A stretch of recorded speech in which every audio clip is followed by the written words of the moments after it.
aniga aragtida ugu horeysay ayaan kaaga helay adigana waan ogahay aragtida ugu horeysay inaad iiga heshay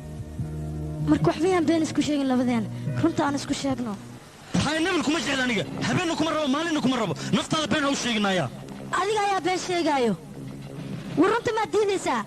waxaarmayna adiga jeceshahay oo wixirna adiga qarneed haddana been baad sheegaysaa marka hore ayaad runta sheegaysaa adiga hadda been sheegaysaa haddii aan adiga ku jeclahay maxay tahay sababta igu kalifaysa been ku sheego been baad sheegaysaa waan ogahay sababta ku kalifayso inaad adiga been ii sheegto maxay tahay sababtu walaalka ayaa aniga iga helay inuu guursado rabaa sidaa darteed ayaad adiga been iigu sheegaysaa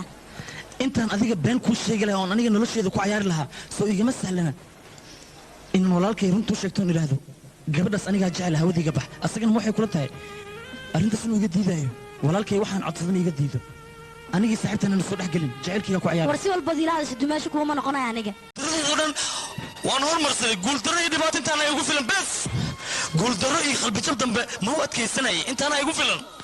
ma aamustahay intaan ka badan dadkan waxaan tusinayaa awoodda lacagta ay leedahay ayaan tusinayaa dadkoo dhan waxaan tusinayaa lacag in qalbi lagu iibsan karo xaggee isku kay waa laysanaya maalin afkaada maxaad ka lahayd abbo waan ku jeclahay maantana waxaad leedahay wejigaaga xataa ma rabo naima jeclad miya aniga ma ku jecli foolxumo miyaa noqda mase doonareed u baahan tahay ii sheeg ninkaas yaar lahaa